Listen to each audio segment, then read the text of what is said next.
back at it. Another week. Yes. Yeah. Finally getting some rain. We took a week off. Yeah. We had a kind of a backlog of, because we did a bunch right back to back, couple days apart. So our last one was with Ben. So this is episode 66. Is that a lucky? No, that's not a lucky number, is it? No, it's not a lucky number. Not for sure. But Ben's episode was fun. Yeah. Ben's a good guy. Real good sure. guy. Yeah, real good guy. Before we get started too much here, we got some announcements. We got some merch. Yeah, so we're both wearing sweatshirts, t-shirts, mugs, journals, hats. Your mom was wearing, I think she wore hers yesterday, Paul, her t-shirt, and she's got a sweatshirt and stuff. So, and there's going to be a lot more. I'm actually going to do limited release t-shirts periodically. Yeah. So I've got a sample coming. Should be here at the beginning of the week. So what would a limited edition t-shirt look like? What would be different about it? Have to find out. Okay. Might be seasonal stuff. Okay. Yeah, just kind of less logo stuff and more just kind of, I'll show you a picture after the podcast. All right. Just to make, I'm not sure. I got to see it first. I got to see everything first before I make it live. Okay. Yeah. I'm not like, it's because I've slowly been kind of just putting stuff up on the website as I've been getting it in. Right. Because I don't want it to be junk or garbage. So, yeah. So there's glassware. So you're quality control. I am.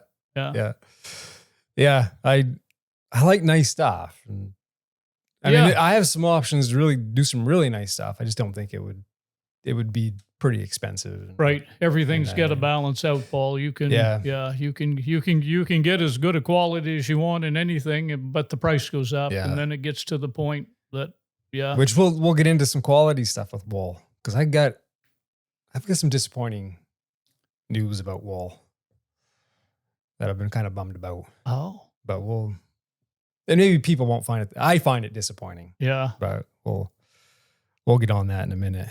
But yeah, weather, it's been dry. Yes, and not only dry, Paul. We had 4 days that were in the 90s in a row, which was it was just stale. Up here. And I was a little curious. I looked it up, Paul. I wanted to see what the highest temperature ever recorded in Caribou, Maine was. And can you take a guess at what that might be? 104. 96. The highest ever? We were close. Really? Yeah, 96. You mean for August? No, ever. Ever? Really? I thought we would have been over 100. And I know. I asked a guy last night the same question, and he said over 100. I think he said 105 or something. Yeah. But it's actually 96, and we hit that same temperature 4 times in history. Okay. So 4 different days in history, we hit that temperature. We were up. I love the heat. Yeah, not me. And we were up camping. Yeah. In that heat, and there was one night where it was pretty stale. Yeah. In the tent, and but it was nice. We did some canoeing and jump in the water whenever you feel. It just was like the water was like I did the temperature a few times, Paul, and I had as high as 86 right near the wharf. Yeah, we actually paddled down to a brook, and it was like a drop off in front of this brook. Yeah, and we were swimming in front of the brook. It was refreshing. But even the animals, and I had posted this on Instagram, some pictures, but saw a huge buck, beautiful buck, and it was the weirdest thing because I get up that morning. It was the last morning. That night, it was still really warm all night long. Got up, and I'm just sitting there watching the sun come up. Dead calm. There was hardly any wind. I was having coffee. Had a camera with me, actually. I'd brought one camera with me to the woods and one lens. And it was a longer lens, luckily, because the deer was quite a ways away. But I'm sitting on the bank, and I see a buck and a doe come out. And I didn't know it at the time. I could just see 2 deer, the naked eye. And I'm looking at them, and I'm thinking, must be a doe and a fawn. But I'm like, boys, both deer look big. And so from the naked eye, I really couldn't see rack. So I pull up, take a few pictures, and blow it up on my camera. And I'm like, holy cow, that's a big. It was a big deer. That's a big buck. It had a beautiful rack. It was the type of a rack that even if you were a seasoned hunter and had shot a lot of deer, you'd probably have it mounted. Yeah, and he had a big body. Yeah. I was watching his chest and his back. Yeah. And his midsection. So I'm going, well, what the heck? There's a doe with a buck? But let me back up first, because before I knew it was a buck, there was one deer that was running around the other deer like a dog. You know how when you play with your dog and you play catch, or Meadow does it. Right. She'll get her bone and she'll get her front end down on the ground and kind of growl and wiggle her back end. And then she'll run around in circles. This deer was doing that around the buck. Yeah, I saw some you had some pictures. And I'm going, what the heck's going on? So then I took pictures and I'm going, well, and she kept doing it. She'd run around him and then she'd put her front down and then she'd jump up in the air and do twists and turns. And so this went on for like a half hour. And then all of a sudden something got their attention and they took off down the bank. It didn't go in the woods. It crossed a brook. Went further down the bank, and pretty soon I see movement to the right, and I see a moose step out. I'm like, oh, that's nice moose, nice cow. And there's a calf behind her. And they walked out, went right out, right where the deer were. And the deer kind of stayed off in the distance. And the moose stayed out in the water, and they walked down towards the deer, and then they got about, 50 yards from the deer and went into the woods. And the deer stayed on the bank, and then the buck was chasing the doe around. Back and forth across in and out of the woods. Oh, no kidding. Yeah. And they did that for about 2 hours. Yeah. And I've never seen anything like that. No, you wouldn't. That would be a once in a lifetime type of event. I don't know if it's one of those things where it's been hot and it felt great to get down in the water. Exactly. Yeah. And they spent a lot of time in the water. Yeah. But yeah, what a beautiful buck. So, and that's the thing, Paul, is probably not just the temperature that they gravitate towards the water, but it's been so dry that, usually in the Maine woods, we know there's no problem finding water in ditches, but it's been dry enough now where water's scarce probably in the woods. Yeah. So you've got to move to a big body of water to find water, and that would be it. Yeah. So. Yeah. And they spent a lot of time eating vegetation. Yeah. In the water. But it was kind of funny because it was like, it must feel really good. And this year too, Paul, talking about the increase of the deer herd and seeing bucks like that, because I've gone a lot of years without seeing deer in velvet. I've seen a lot of nice bucks. And this year, everybody I talk to, I got a lady at the lake there, Cousin Nancy, who goes out a lot scouting for moose, and she's seen a lot of bucks in velvet. Yeah. And nice bucks. Yeah. And people I talk to the same thing, and I've seen them. And like I say, I can go years up here without seeing a buck in velvet. Yeah. And so it bodes well for November. Sure does. Yeah. And that buck he had beautiful brow tines. Yeah. All of his tines were long. Like I say, from what I saw, that would be a deer that almost anybody would put on the wall. You would have a hard time not. And is it wrong the whole time I'm sitting there? I'm thinking of that deer in my tailgate. Yeah. No, that's not wrong. We're deer hunters. Oh God, holy cow! Yeah, no, that's not wrong at all.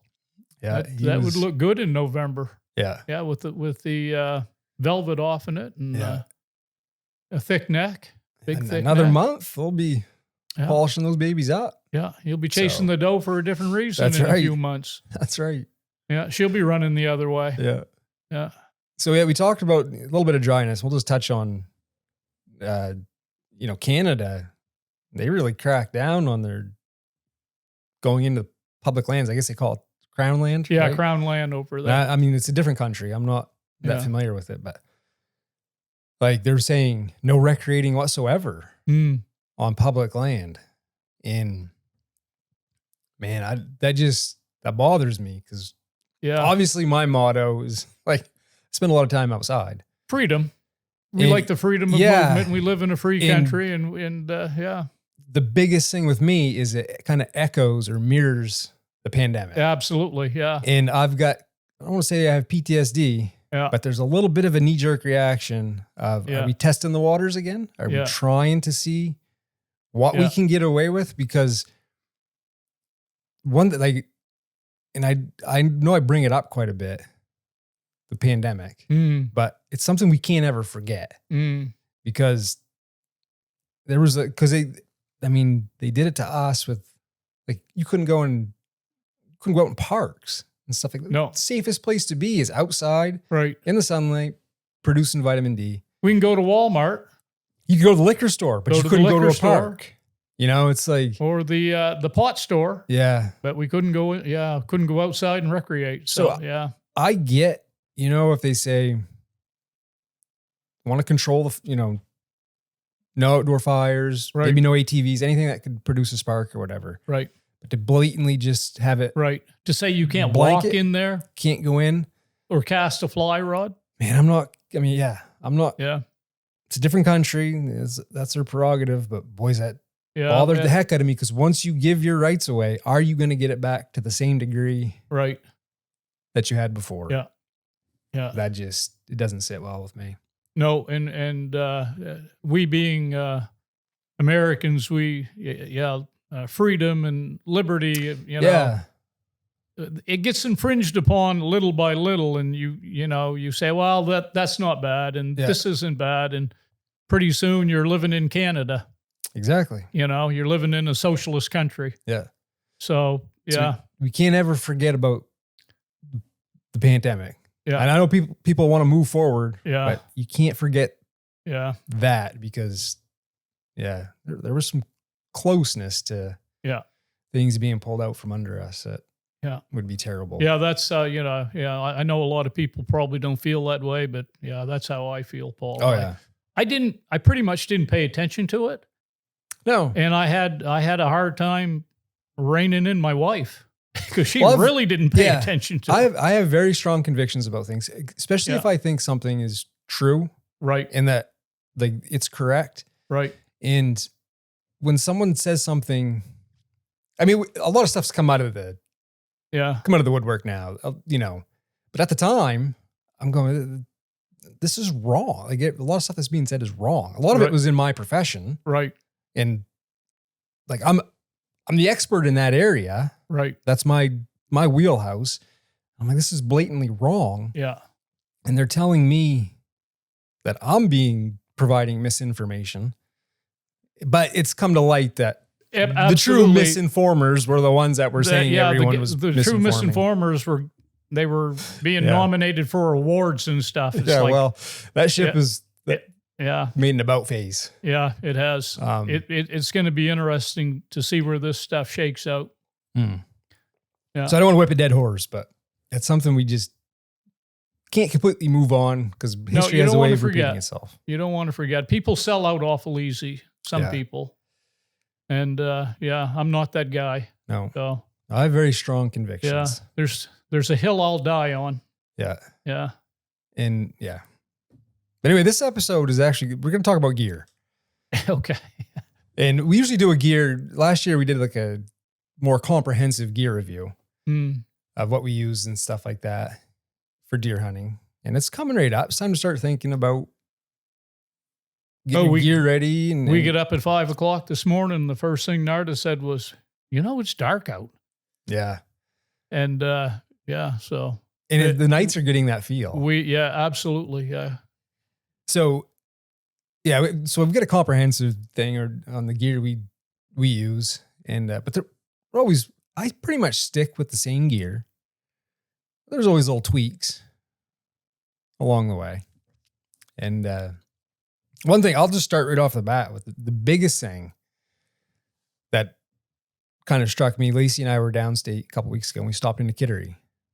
So Kittery Trading Post. I've never been there, Paul. They've got a Filson corner. So I've always been a big Filson fan. Okay, we've got wool from Filson that was Gramps from probably the 60s or whatever? Well, 70s? Maybe 70s and stuff. He'd actually bought it at LL Bean, but it was Filson. They carried some Filson products back in the day. So. And you still wear it to this day. I do. And it's like brand new. It's like brand new. And every picture you look at in camp of, say, back when Gramp was fishing or doing, he's always had that vest on. Mm-hmm. So it's not like it just sat in the closet. Right. It's good wool. And I've got a vest that you guys bought for me for Christmas.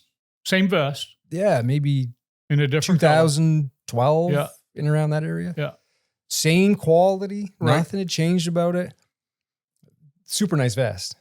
So now living in northern Maine, I don't have access to stores that have Filson to be able to, you know, check them out, feel them, and see what they look like. And it's been a while since I've bought new wool from Filson. So I go into the corner there. First thing I see is I see my vest hanging on the wall. And what was the price tag on that? Didn't even get there because I was so disappointed with. Wow. I'm looking at it and I'm like, boys, that looks different. And I go touch it. It was pretty crappy. No kidding. Yeah. So for me, there's two big things with wool. And I've got a lot of wools. So I know, like, when I touch a piece of wool and I look at it in person. When you're up close, you can tell. You can tell if it's good or not. I've seen enough of it. I know what I'm looking for. And there's kind of two big things with me that I look for to check off the box is it 100% wool? Is it virgin wool? Right. Those are kind of two big things right off the bat. So I look at it. I'm like, what's up with this? I look at the tag and it says, I believe the way it's worded is it's stitched in Seattle of imported wool. Now they've started sourcing some of their wool from like Italy and I think Australia. And it's not the same. It's not the same. And it was very disappointing.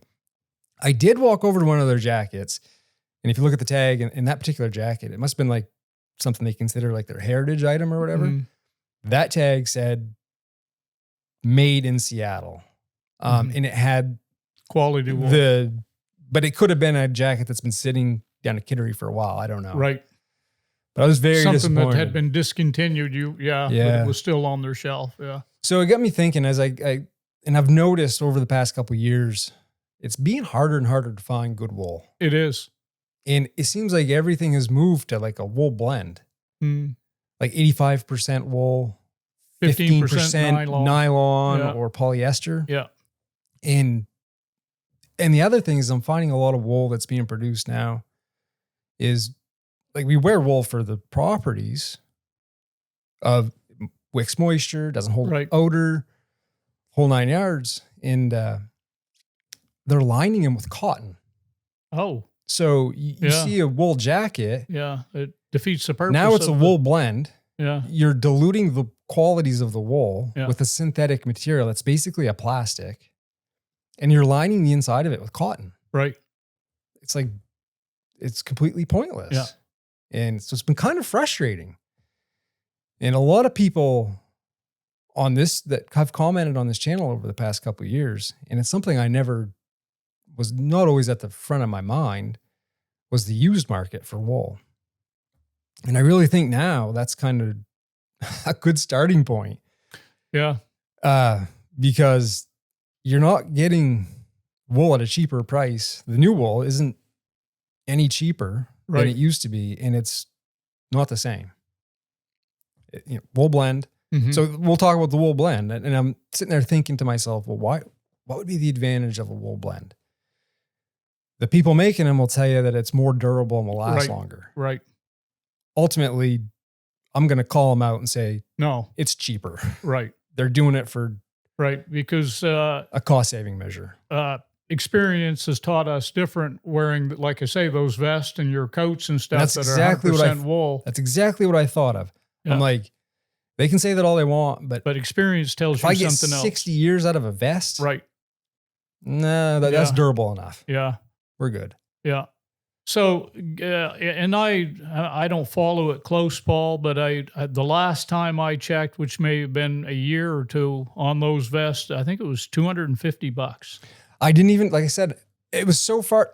I would have been curious to see the price tag on it because I think I'll look it up here in a minute. I think when Dad got his vest, I think it was $50. No kidding. Yeah. So that tells you how far the price has gone up. So if you look at that vest, we'll say it was bought in the 70s for simplicity's sake. And we'll say mine was bought 40 years later.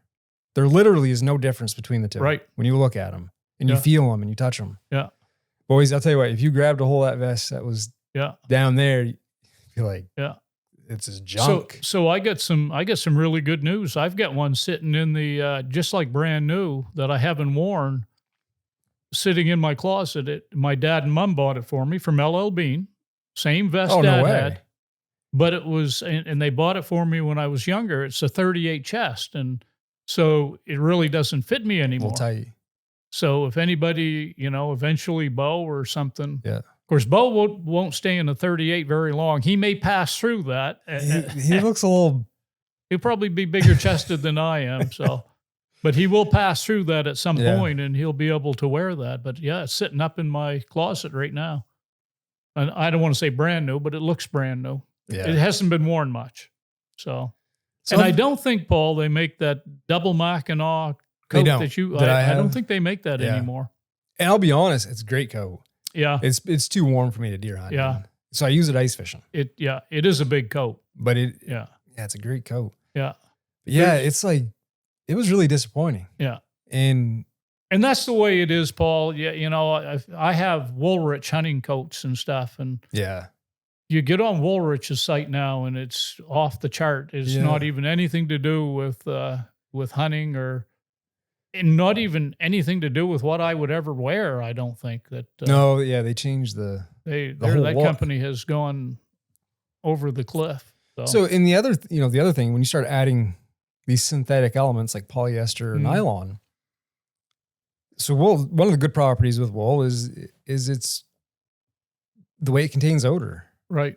And it's almost like 100% wool garment.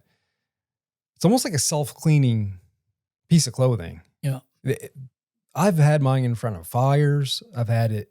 Yeah, they say it doesn't burn and stuff. Well, I mean, just the smoke coming off. And it smells like wool. Yeah. It always just smells. In a camp, people cooking bacon, doing all kinds of stuff. It smells like wool. When you start adding polyester or nylon, it changes that whole dynamic. You've diluted down some of the odor benefits to wool. And so, I think the used market is kind of where it's at. Yeah. I've looked, there's some other companies out there that do like felted wool and stuff like that, but I don't know. I may get a pair of pants this year, Paul, a new pair of wool hunting pants. And I may go back and try, Johnson Woolen Mills. Make sure I'd double check. Cause even a lot of their wool now is a blend. Is it? Yeah. Yeah. They've gone kind of that. Going down that road too. That way and things. And I'll tell you, so a great place for a wool blend would be in a nice suit. Yeah. Okay. You don't need the properties of 100% wool garment, and a wool blend is less likely to wrinkle and stuff like that. So sure, if you're going to buy a suit, I can see where a wool blend would be beneficial, but I'm not buying a suit. I'm buying a hunting jacket. Yeah. A piece of hunting clothing, outdoor clothing. Yeah. So, yeah. And like I said, and then they put all kinds of cotton on the inside of it. I'm like, well, that defeats the whole purpose of having wool. Yeah. You know, as a consumer, you would hope that at least one company would hold out and continue on with the, Yeah. And with the quality product. And the problem is the companies will tell you how great it is. Yeah. But ultimately it's like, don't gaslight me, man. I'm the customer. Right. I use the stuff. I ultimately will decide if I like it or not. Right. And you're going to tell me that I'm wrong for not liking it. Well, no, you're wrong for when I don't come back and not selling me a product that's worth me coming back and getting it. It would be hard for me to believe that they made it better than the one that I already have, because the one I already have is tested, time tested, and So I was like, man, this blows. Yeah. Like, geez. Yeah. So that's what I was sad about. And so I think it's like a lot of their wool was boiled wool that they used in their jacket. So it tightens it up. makes it nice and thick. And then you'll get people say, well, it strips the lanolin. And the wool fibers themselves have properties, lanolin or no lanolin, that are beneficial to a hunter. Yeah. So it behooves people to look it up, read it for themselves on exactly how wool does what it does. It's pretty neat. It's nature's performance, sportswear. So anything else with wool that?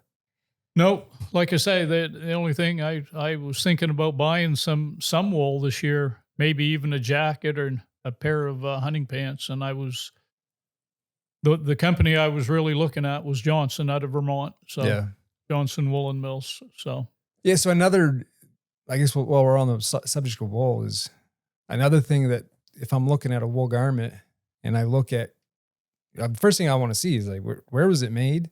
Right. And what's the material? And if they don't put like 100% virgin wool, if they don't have those explicitly labeled, I'm probably not going to buy it, because like it may be, it may not be, but if you're not telling me that, what are you hiding? Right. Because that should be a bragging point.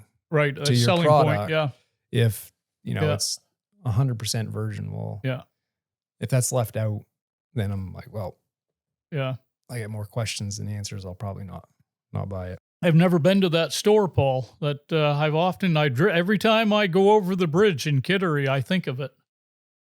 And I'm not sure just exactly where that store is. It has to be easy to find because Kittery Trading Post is great. So we go to York quite a bit. Yeah. And you just stay right on the main drag. Right on Route 1. So yeah. Yeah. And you come to the Kittery SM outlets. Right. And then big store, isn't it? Oh, it's great. You get a lot of like camping games and stuff for the kids. They've got, so much stuff it's a great store. And it's great to be able to pick something up and touch it and look at it. And to really get a feel for, if I'm going to like it or not. Yeah. It's a really great store. But so then that got me thinking about, every year come deer season, I'm big on learning, right? And so one thing that's easy to do, especially with a lot of these hobbies and traditions, is kind of holding on to your beliefs and like on what you believe is true. Right. Sometimes that can change. Sometimes it can not be accurate. And sometimes when somebody questions that view, we can kind of have a knee-jerk reaction to where we dig in our heels because we want to be right. Yeah. So oftentimes, I'm always thinking, like, okay, is my view on wool accurate or am I wrong? Like, have I thought, because people will tell you that wool's great or that this is great or that's great.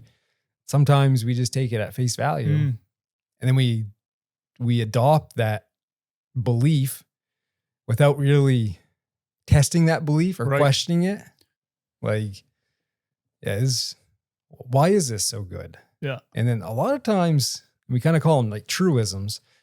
There's a lot of things in life that we just assume to be true.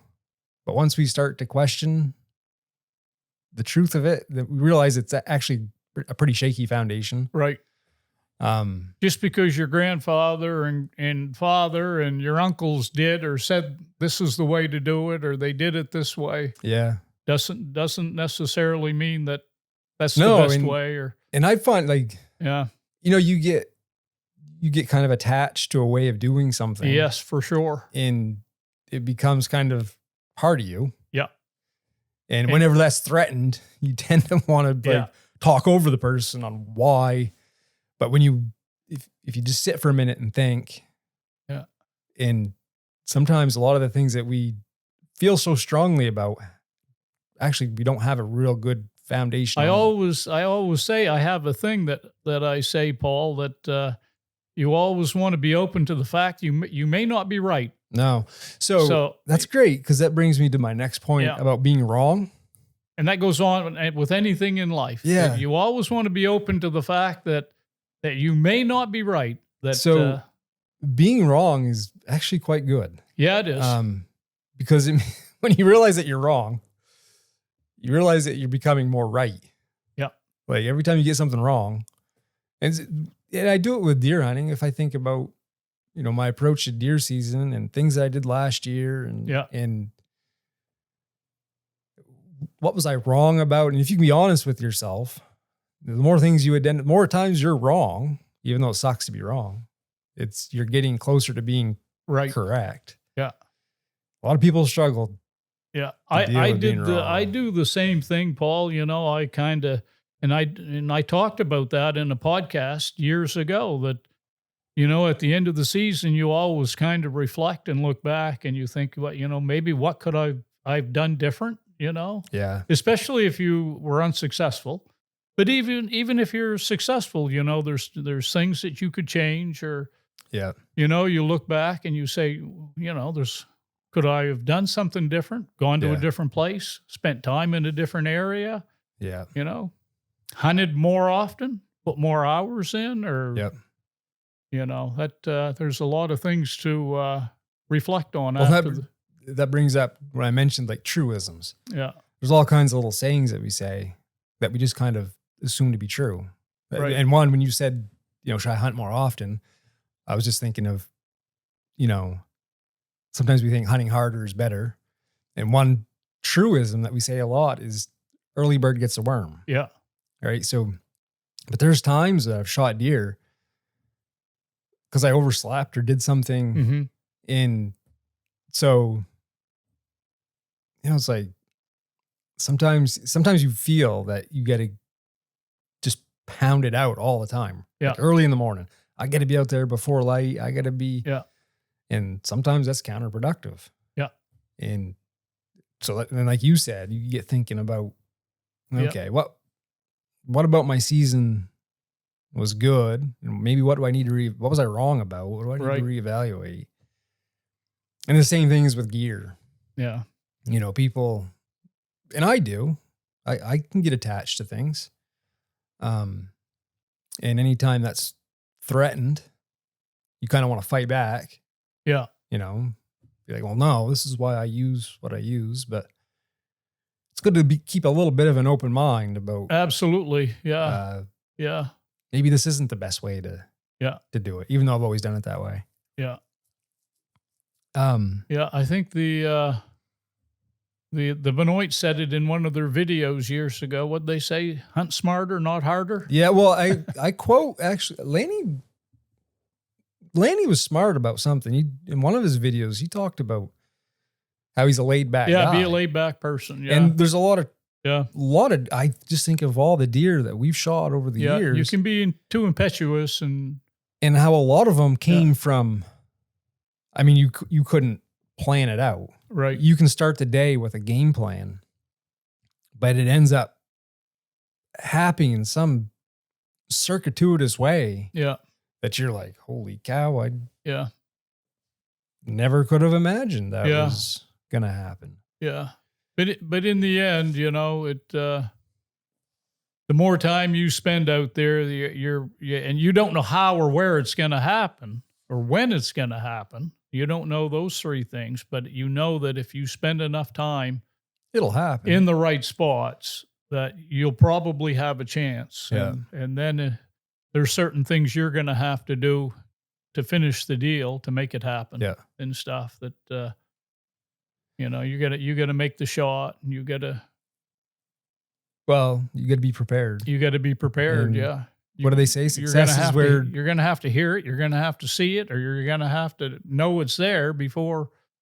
And then, like I say, you got to close the deal on it. So what do they say? Success is when preparedness meets opportunity. Yeah. Something of that sort. So that, a lot of truth to that. Yeah. But then that got me thinking of when we did the podcast with Matthew Cam, because I'm big on traditions. And remember, he was talking, his father used some innovative methods to thought catch outside fish, the box. Yeah. And so I was sitting there during that podcast. Actually, I was sitting there in the chair thinking, like, I'm big on traditions, man. Like, I don't want to say my obsession with traditions, but like, does it sometimes impede my progress with stuff?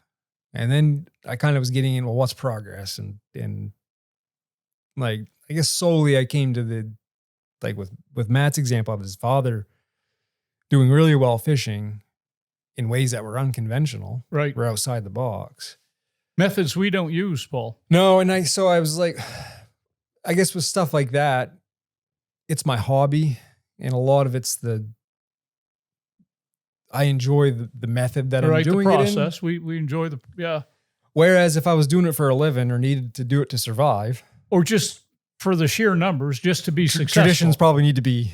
Yeah. And I know, and I've got a good example. And I oftentimes think of this, Paul, because I'm very stuck on pulling a streamer on a fly rod. I really like that. I really like a tradition I was raised with. And I oftentimes think, this isn't probably the most productive way to fish, maybe going a little deeper with a smelt, sewn on smelt. Yeah. I'd probably catch a lot more fish and be more successful and stuff, but I just have a hard time. I love to fish with a fly rod, and it feels so great. I love to tie my own flies and catch a fish on a fly that I tied. And I know I sacrifice some success to do it my way, but that's all right too, I guess. Yeah. You don't have to be the most successful. No. So, and yeah, like I said, if my life depended on it, then right. Yeah, I'm not going to worry about the tradition of it. Maybe we'd get a stick of dynamite or something, or a gill net. I guess that'd be the most efficient. Yeah. And hunting's a lot the same way. And I think, like we like the deer track but then you have stand hunters, but it's kind of human nature to make everything kind of binary. Like I'm a deer tracker or I'm a stand hunter or I'm a Democrat, I'm a Republican. Mm-hmm. I'm team blue, I'm team red. We kind of want to create these like all or none scenarios, but it's actually most people fall somewhere in between all of this. I've shot deer on all the methods, still hunting, tracking, sitting. I've shot deer, and it depends. There again, I kind of go with the conditions and the opportunities that I think. I think a lot of people are opportunists. There's times I'll just sit and watch a trail. Yeah. And because I feel it's the best chance I have of. But if there's snow on the ground, we generally want to track. But it's more fun. We just a lot of times we just don't have snow, so you got to. Yeah, you don't have to be, but I kind of roll with the punches. So I go with what's presented to me, the opportunities that I have. So, but I think it's human nature to get caught up in it's like one or the other. I'm this or I'm that. Right. And you can, I guess it ultimately is what's your goal come deer season, and that sometimes. Maybe opportunity strikes someplace else, and that's fine. I guess whatever ends up being your goals, but I thought during that podcast, I thought a lot about like streamer fishing. Yeah, and I'm like, his dad seems pretty successful. Yeah, he's he's going to catch far more fish, and especially, there's no streamer fishing when the water temperature is 82 degrees. No, you're in the middle of August, going down deep. Yeah, you're not going to catch fish, and hence I haven't been fishing for salmon since May. Yes. I haven't fished at all since May. So I fly fished in June for brook trout, but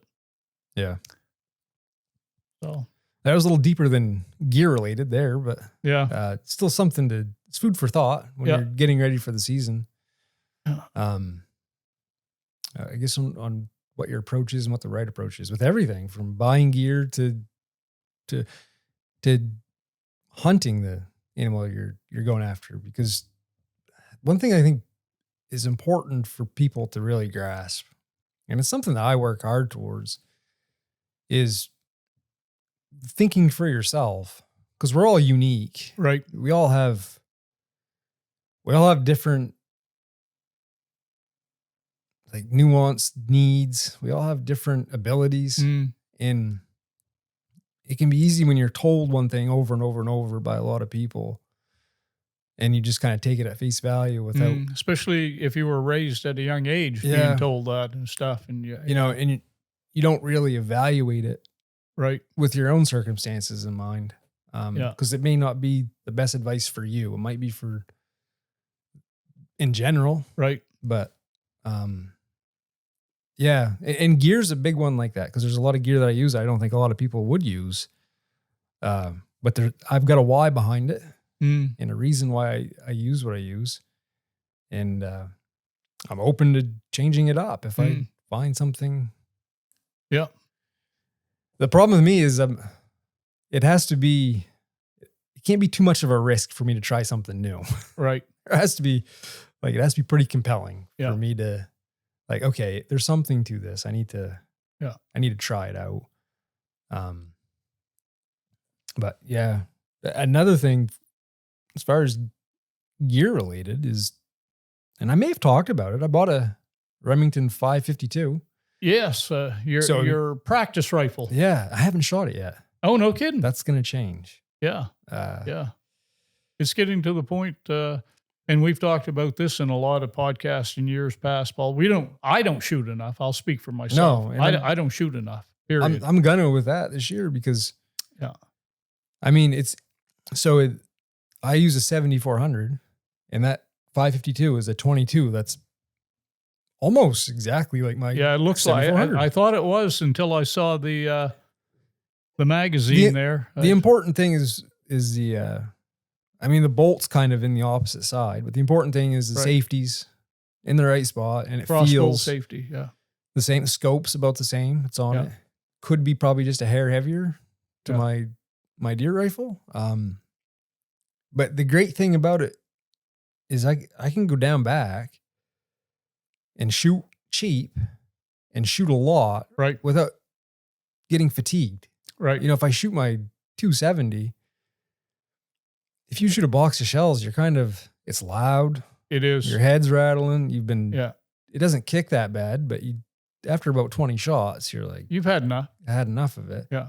Plus it's wear and tear on my deer rifle. Yeah. And I don't want to wear it out. Right. And they say, Paul, and I don't know, I know my gun, they say that the lifespan of the receiver being a semi-automatic was about 1,000 shots. Yeah. So, I mean. So that's not a lot of bullets. No, if you want to be a good shooter. Yeah. Then you're going to wear out the gun. So yeah, I'm excited. The next few weeks, I'm going to spend a lot of time with that in preparation for hunting season. So the closest I got to that for practice, Paul, I've got an air rifle pellet gun, and I do have a scope from a deer rifle on it. Okay. So it comes close to mimicking a deer rifle as far as weight and length and the scope and everything. And I go out and I plink with it, And you do have a 22 pump that mirrors the 7600. Yes. It would be. Yeah.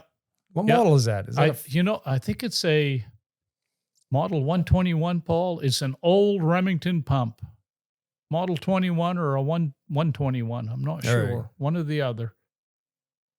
I'll look it up. And I haven't shot it in a lot of years either. But yeah, so if someone had hunted with a 7600, that's a good gun that would mimic that. Spend a lot of time with and save your shoulder, save your head and your wallet. And your wallet for sure. Another gear thing that we kind of talked about a while back. Then I had some people comment. I brought up talking about inReach, a Garmin inReach. Yes. And I was like contemplating, like, it'd be nice to have. I'm not going to say it would be a necessity for me. I talked to a guy last night, Paul, about getting one of those. Well, don't, because I'd mentioned it. And then I get a bunch of messages from people talking about iPhones will send messages via satellite. And it was so funny because we did the podcast and then I left. So I didn't see anyone's comments until I got back. And I'm unpacking and Lacey walks over to me. See, when I go to the woods, I always turn my phone on airplane mode. So it's saves the battery. Right. I turn mine right on. I'm not. Right. I know I don't have service. Right. I don't want it searching for things. And so I just turn on airplane mode and never think anything of it. So we get up in the woods and I'm packing. It's hot. I'm sweating. And it's getting later in the day. I want to get stuff set up. She walks over. She's like, Paul, my phone's doing something. It's saying to send a message, stand here, search for satellites. And she just showed it to me real quick. And I was like, huh, that's weird. And then I just shelved it. I was like, I got stuff to do. You got a lot of stuff to do. Never thought twice about it. So we spend I think 3 nights or whatever up there. And I get back home and I had a couple emails and messages on YouTube, people saying, don't get an inReach. They're like, iPhones now can send messages via satellite. And one guy had told me. And it's just the iPhone. Right now, yeah. And does it have to be like the iPhone 15 or something? I have no idea. I think if you have the latest software, that is what. So he said they were doing an Allagash. If I remember this correctly, they were doing an Allagash trip. And some buddies of his had inReach. And he said his actually worked better. There were some cloudy days that they couldn't reach people. Yeah. And he could message them. Wow. So our last trip, I'm like, I got to try this out, see how well it works. So we get up there and I'm sitting at the campsite, 60 miles in the woods. And literally will tell you, like, it's a little bit annoying to, it'll say searching for satellite and it will just tell you where to orient your phone right towards the satellite. And then you can send out a text message. So I was texting Brittany back and forth up there and she was like, and she saw it right away. She's like, your messages are coming through saying they're coming through via satellite. I'm like, yeah, we're up in the woods. She's like, you're kidding me. And it worked phenomenal. So I'm thinking like on the business side of things, I'm like, well, this must suck for Garmin because it's a monthly plan for inReach. Most people have iPhones. So does the phone that it's being sent to have to be an iPhone? No, I don't think they can message you back though. Okay. But an iPhone can message you. Yeah, because Brittany and I were going back and forth. Okay. I think it says if it's a non-iOS system, they may not be able to send you a text. Yeah. But any provider like AT&T or US Cellular? I got to, because it's just using the software. Okay. And it's picking up satellites.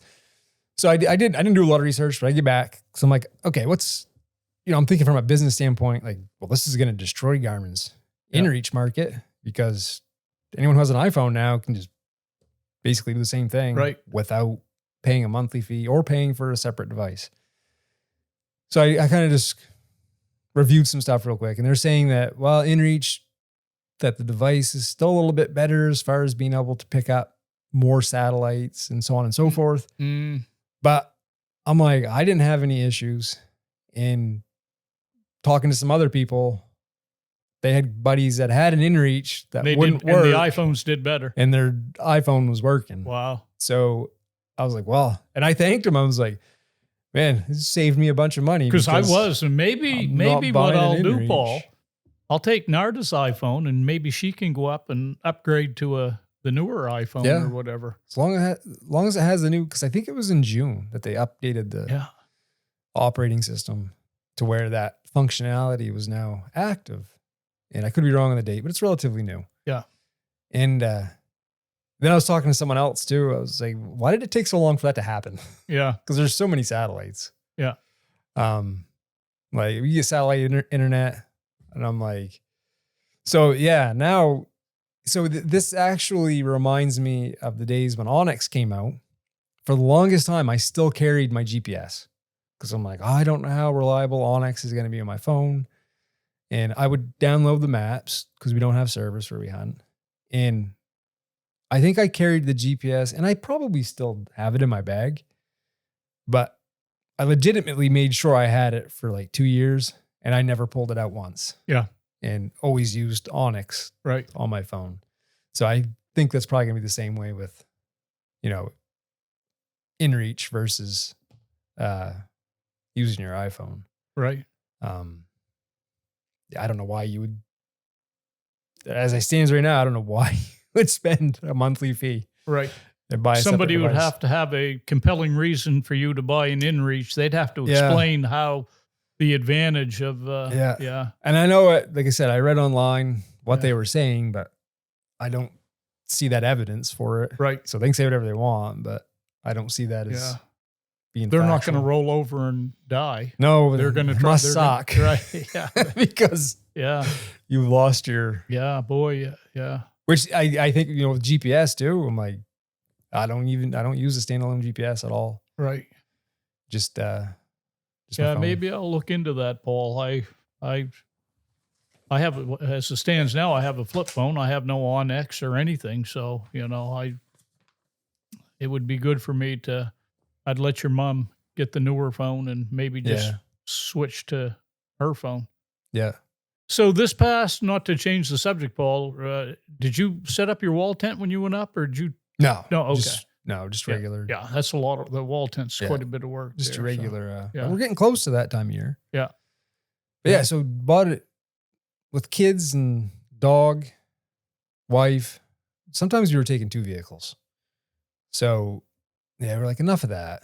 And even when they go with the wall tent, there's a lot of gear and you want to all go together. I understand that. Even when I'm going to the camp, sometimes Narda and I take separate vehicles, but I like to be with her, and that gives me somebody to talk to. And so I bought I wanted something small. Yeah. That I could get into basically any spot that I wanted to, and relatively light. And so get an enclosed trailer, throw all of our gear in there. Yeah. Don't get dust, don't have to worry about any of it. And then I bought and we've used it a few times, just you and I, but it was more or less for when I go with the kids. Bought an electric cooler. Oh, yeah. It has 2 zones. It was the Goal Zero Alta 80. It's probably more for fun than anything, but it was kind of a novelty the kids could have ice cream and popsicles, like on those hot days. Yeah. The cooler has 2 separate zones in it, where you can have one be a freezer, one be a refrigerator, both refrigerator, so on and so forth. So you really got a chance to field test that with the 90 So I degree did. days. So we had we were 4 nights, consistent 90 degrees every day. It was hot. I've got 2 100-watt panels with the Goal Zero Yeti 1500X that powers it. And I could go indefinitely with those 2. I put the solar panels on top of the trailer, and during the day, charges up that solar generator. Yeah. And that runs the fridge and that freezer. Was about as hot as it's ever going to get in northern Maine, because like I said, our record's 96. We had 4 days over 90, at least 2 that were 94, officially 94. So that's as hot as it's going to get up here. So, and I didn't tell the kids I brought ice cream either. Yeah. So first hot day, they're sitting there, they've been playing. Yeah. And I said, who wants some ice cream? And they're like, ice cream? Really? Yeah. And I was like, Bo was first in line. He was. Yeah. So it was kind of fun to, have ice cream and popsicles, and absolutely bring like frozen veggies and stuff like that. Yeah. And it doesn't really consume that much power. Yeah. It runs on, I was running it on 12 volts, but you can run it out of your vehicle on 12 volts through a cigarette lighter. Yeah. You run it on regular outlet power if you want. Boy, it sounds like you're selling. It sounds like you're selling Goal no, Zero. Yeah, it's more of a luxury item. Yeah. Than it is. Yeah, they ought to give you that for free, Paul. For it's unsolicited testimonial here. And I probably should be more careful about that. But I'm going to be honest about stuff that I like. Absolutely, yeah. If you buy something, you can be honest about it. Yeah. I'm not sure how durable it is, and I probably wouldn't recommend it to everyone because again, it's not like a necessity. It's more of a fun thing. And there's a little bit of work to it. You got to set up your solar panels and stuff, and make sure it's charged. But the great thing is, so I've got a lot of Yeti coolers. Yeah. But then you consume up to maybe a quarter or half your cooler with ice. Right. So I've got no ice to deal with. Exactly. Stuff doesn't get wet. Yeah. It stays in the everything stays nice and dry and clean. And And you leave that right in the bed of the truck, Paul? No, I leave it right in the trailer. Okay, it's in the trailer. Yeah, it's in the trailer. Huh? And I just mounted it. They're just kind of strapped it in towards the front. Stays right there. It's in there. Back goes down, so all the stuff's out of the trailer, and they go in and get their whatever they want out of the trailer, and just like home. Yeah, that's been really convenient. Yeah. Yeah, and they loved it. Yeah. So yeah, I think they set the freezer at like -4. Wow. And it stays. Wow, that's right cold. There. Lacey wanted an iced coffee, had ice cubes for a drink. Yeah. And it was, especially on a hot day. That was kind of feel like you're living it up. Yeah, there you go. And I think it's 80 liters is where they get the Alta 80. So it's a good size. Right. A lot of space. So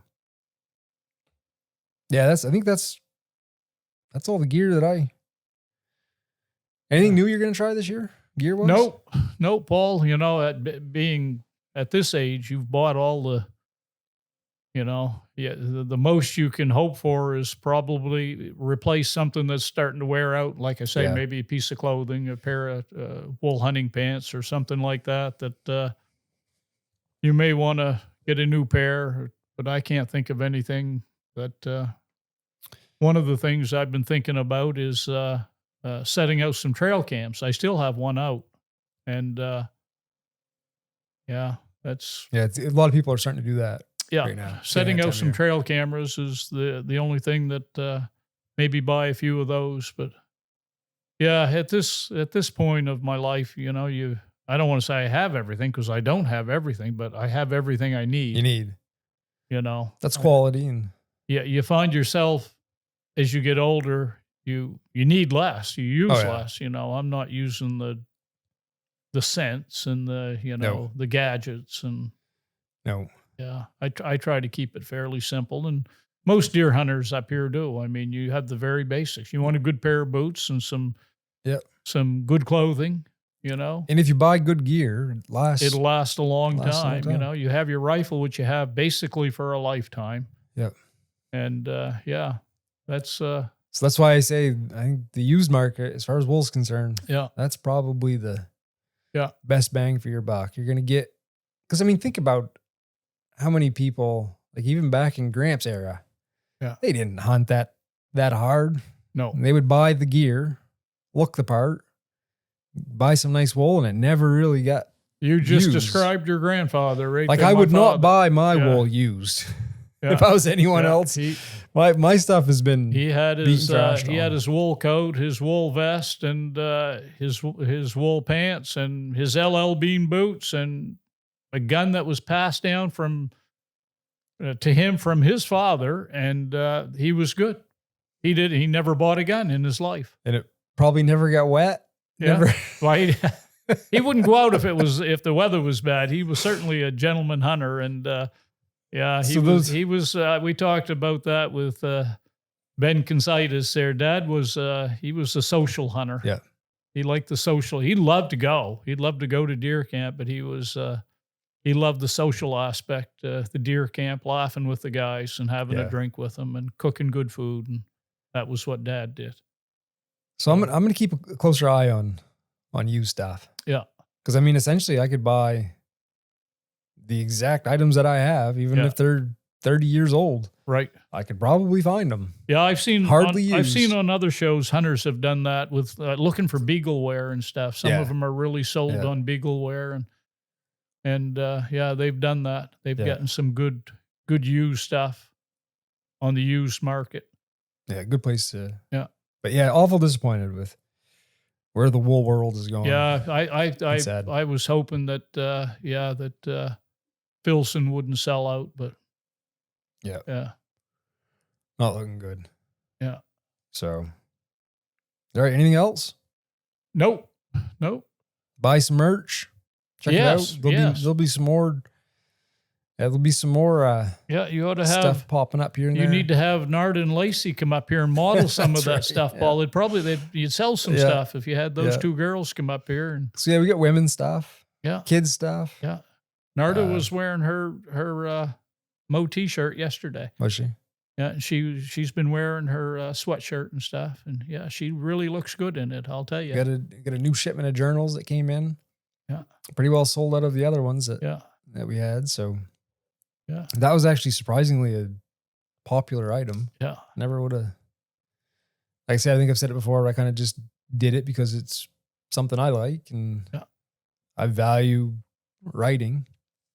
And apparently a lot of other people do too. So that's good. It's real good. Alrighty. Anything else, Dad? That's it. Call her a day? That's it. It's a great day to do a podcast. Raining. Yes. These are the days that I like. Yeah. You can't do any outside work today, so it's I good got 4 cords of wood to pile. Oh, you got your 4 cords already? Well, I've got 2. Okay. There's going to be 2 more coming on Tuesday. Yeah, I got a little left in the driveway there. I've got that, and it's funny how getting back to deer camp and hunting and stuff, and you just doing firewood at the camp. I'm every stick of wood I handle, I see going in the wood stove at deer camp. The smell. So I did that yesterday. Yeah. So I smell the wood sitting there, and it just reeks of fall. Yeah. So I turn on 90s country. Yeah. And I'm listening to Joe Diffie. Yeah. While I'm piling wood. You wouldn't think that that piling firewood would bring you that much joy and stuff. It does. But literally, that's what I'm thinking about. All right, this is all for, this fall. I've got it, and making sure the last year's wood is put in where I can get it, and this year's wood is going in behind. And I don't want to say we're simple-minded, but I'm weird. It's the little things in life. I've been told that. Yeah, I'm weird. So, but the minute he dumped it, I got a whiff of that wood. Oh yeah, it's like, oh my God. Yeah, I love it. I love it. It's fall time. I don't get that same feeling at home, putting it in the wood stove at home. No. But there's something about taking it up to camp and stacking it at camp. How much do you take up to camp? I probably take a little over a cord. I had 4 cords delivered, and I'll probably end up taking a little over. I had quite a bit left over from last year, so probably a little over a cord, maybe a cord and a half. Thanks. So, I think I'm on my 5th, and I don't fill the bed of the pickup. I put maybe half a bed of wood in there. Probably my 5th load up there. So, all right. Yeah, quite a bit. There's quite a jag of wood up there. It's coming down pretty good. Yeah. Well, we need the water. Yeah. Yeah. All righty, good. I'll do it again next week. Yes. Yep. I've got some more gear videos that'll be out here the next week or two, and not sure what next week's topic will be, but you got a week to think about it. Got a week to figure that out. Yeah. So, all righty. I guess until next time, get outside. It's good for the soul. See ya.